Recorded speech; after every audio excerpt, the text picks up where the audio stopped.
Hi, E.G. Fabricant here. Thanks for dropping by. On deck today is Gemini. It's the fourth story in my short story collection, Matters Familiar. Gemini is a little closer to me than some of the other stories. It's about two brothers, Cary and Jim. Jim is 5 years older than Cary, and at 18, their father died.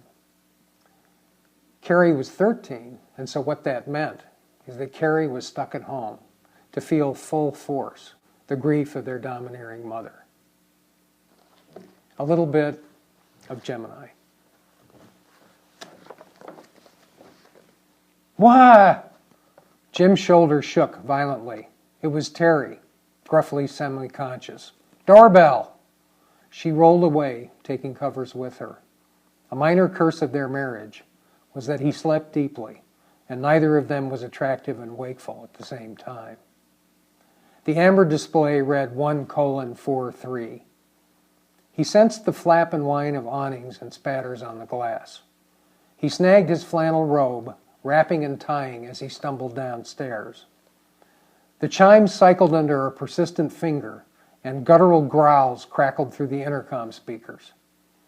Jim hit the porch light and peered through the beveled panes, but saw no one. He turned the deadbolt and knob, and the door leaped away. In tumbled Cary, drenched from the downpour. Jesus! Cary! How did you get here? Cab. Train. Walked. No coin.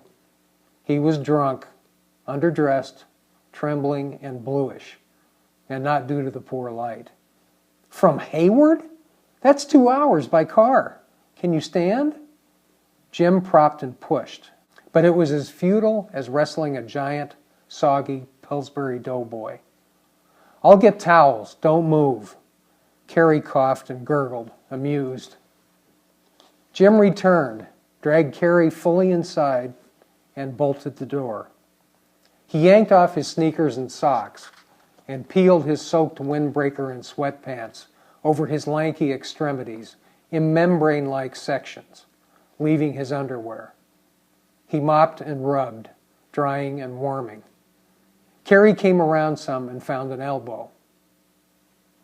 Mimi, bitch, he said and repeated as he tried to find purchase on the floor with his heel.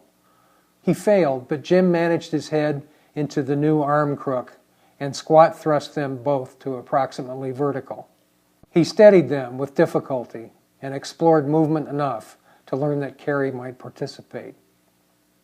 Jim launched the maneuver toward the guest room, and Cary joined in, splitting his foot contact time equally between Jim's shins and insteps and the floor. Balancing Cary momentarily on his own feet, Jim swatted the shams off the bed and drew back the spread and linens. He released and pushed slightly, and Cary spun onto the mattress on his back. Jim pulled off his briefs and undershirt, tucked in his legs, and covered him. For an instant, his brother's hairy body disappeared. Jim was 10, and Cary was 4 and feverish with flu. His hazel eyes were bright and calm in his snug little face. Thank you, Jim remembered. Suddenly, Cary was old and sepulchral.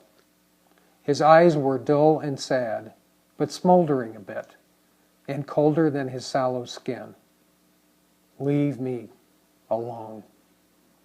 Cary closed his eyes, and Jim retreated. That's a segment from Gemini. I invite you to try it. I hope you enjoy it. I'd love to hear what you think about it. Thanks, and we'll talk again soon. Hi, E.G. again.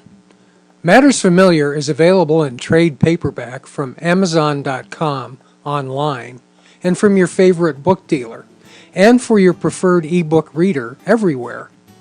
Individual stories are also available for purchase, and some are free. Sample and purchase pages and links can be found at my website,